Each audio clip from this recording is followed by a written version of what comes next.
আর এই মুহূর্তে যে ব্রেকিং নিউজের দিকে নজর রাখবো, অভয়াকাণ্ডের মধ্যে এবার নয়া তথ্য। আইএম এর ভাইস প্রেসিডেন্টের বিরুদ্ধে বিস্ফোরক অভিযোগ। আইএম এর ভাইস প্রেসিডেন্ট সুমন বিশ্বাস উত্তরবঙ্গ লবির সঙ্গে যোগ। সুমন বিশ্বাসের প্রভাব খাটিয়ে সুযোগ সুবিধে পাইয়ে দেওয়ার অভিযোগ আইএম এর যুগ্ম সম্পাদক রঞ্জন ভট্টাচার্যের। 2021 থেকে 2023 Murshidabad medical. Fair and bright night and day cream, ত্বক থাকবে ব্রাইট সারাদিন, পলিউশন ফ্রি, ঠিক যেন রাতের ফোঁটা সাদা ফুল। সারাদিন হ্যাপি ব্রাইট স্কিন।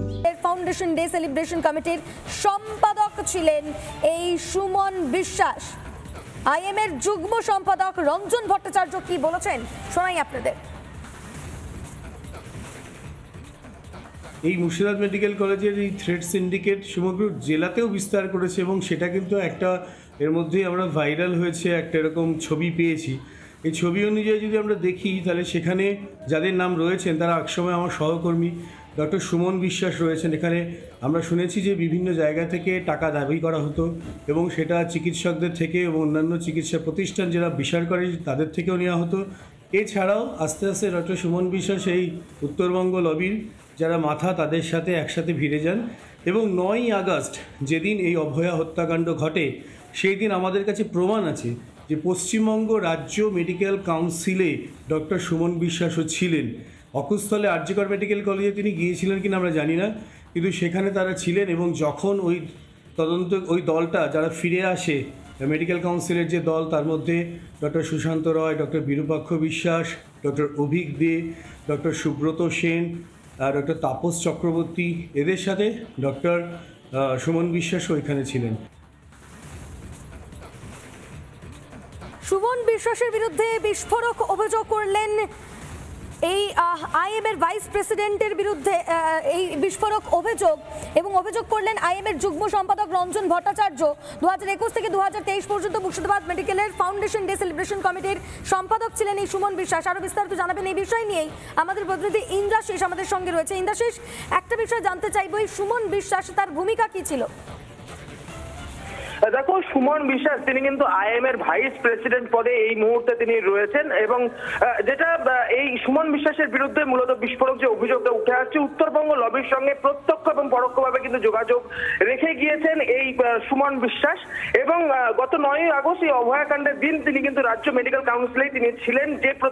যে দলটি রাজ্য মেডিকেল কাউন্সিল গঠনের পর ফিরে এসেছিল সেই দলেও কিন্তু দেখা গিয়েছে এই সুমন বিশ্বাসকে, এমনটা কিন্তু অভিযোগ করছেন আইএম এর যুগ্ম সম্পাদক রঞ্জন ভট্টাচার্য। পাশাপাশি এই আইএম এর ভাইস প্রেসিডেন্ট থাকার সঙ্গে পাশাপাশি এই যে উত্তরবঙ্গ লবির সঙ্গে প্রত্যক্ষভাবে যোগাযোগ রাখার ফলে কিন্তু একাধিকবার তিনি কিন্তু সুযোগ সুবিধা পেয়েছেন এবং একাধিক সুযোগ সুবিধা পেয়েছেন যেটা কিন্তু রাজ্যের অন্য কোনো চিকিৎসক পাননি, এমনটা কিন্তু বিস্ফোরক অভিযোগ উঠে আসছে। পাশাপাশি এই মুর্শিদাবাদ মেডিকেল কলেজ হাসপাতালে 2021 থেকে 2023 সাল 3 বছর তিনি যে ফাউন্ডেশন যে সেলিব্রেশন কমিটি রয়েছে সেখানকার তিনি সেক্রেটারি ছিলেন এবং সেই সময়তে অর্থাৎ তিনি যখন এই কমিটির সেক্রেটারি ছিলেন না তার আগে অবধি এই কমিটির ফান্ডে কিন্তু 3.5 লক্ষ টাকা পর্যন্ত ছিল, কিন্তু তিনি সেক্রেটারি হওয়ার পর আর কোন রকম অডিট কিন্তু করা হয়নি। ফলে সেই টাকার কিন্তু একটা কারচুপির অভিযোগও কিন্তু এই মুহূর্তে সামনে আসছে। অর্থাৎ সুমন বিশ্বাস তিনি তার সঙ্গে আমরা কথা বলেছিলাম, তিনি কিন্তু গোটা ঘটনাটা অস্বীকার করছেন। উত্তরবঙ্গ লবি দক্ষিণবঙ্গ লবি বলে কিছু নেই, তিনি আইএম এর ভাইস প্রেসিডেন্ট, সেই ক্ষেত্রে সবাই এই আইএম এর সঙ্গে যুক্ত রয়েছে, এমনটা কিন্তু পাল্টা দাবি করছেন সুমন বিশ্বাস। তবে স্বাভাবিকভাবে এই ঘটনা ঘটার পরে কিন্তু একটা বিস্তার প্রশ্ন উঠতে শুরু করেছে। অভিযোগ কি রয়েছে তার বিরুদ্ধে?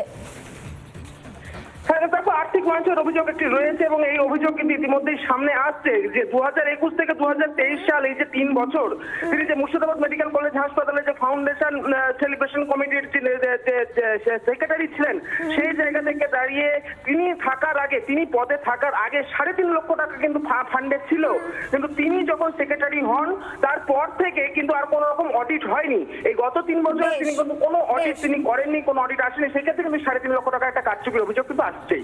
বেশ, অনেক ধন্যবাদ ইন্দ্রাশিস আমাদের সঙ্গে থাকার জন্য। আমরা একবার শুনে নিই এই সুমন বিশ্বাস আইএম এর ভাইস প্রেসিডেন্ট যার বিরুদ্ধে এত অভিযোগ উঠছে তিনি কি বলছেন, শুনুন। হাস্যকর অভিযোগ এই ধরনের আমি দেখলাম কালকে একটা কি ছবি টবি দিয়ে একটা পোস্ট করেছে এখানকার কলেজের যারা ছেলেমেয়েরা, তারা দেখলাম তাতে একদমই জিনিসটাকে নস্যাৎ করে দিয়ে লিখেছে যে এই কলেজে আমাদের এরকম ধরনের কোনো পরীক্ষার থেকে টাকা পয়সা নেওয়া বা আরও যেসব অভিযোগ বাইরে যেগুলো চলছে এগুলো কোনোদিনই এখানে কিছু হয়নি। সুতরাং এটা একেবারেই হাস্যকর অভিযোগ। কারা করেছে আমার তো মনে হয় বেশিরভাগ স্টুডেন্টের যা এখানে বক্তব্য তারাও লিখেছে যে এটা আন্দোলনকে দুর্বল করার জন্যে কোনো একটা চক্রান্ত হচ্ছে, তারাই আশা করা যায় এটা করেছে।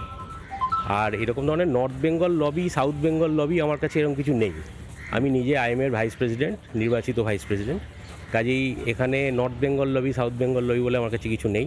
আইএমএতে সবাই আইএমের অংশ এবং সেখানে যাদের নামে অভিযোগ উঠছে তাদের সঙ্গে কোনো রকম সম্পর্ক রাখার আমার কোনো রকম প্রশ্নই ওঠে না।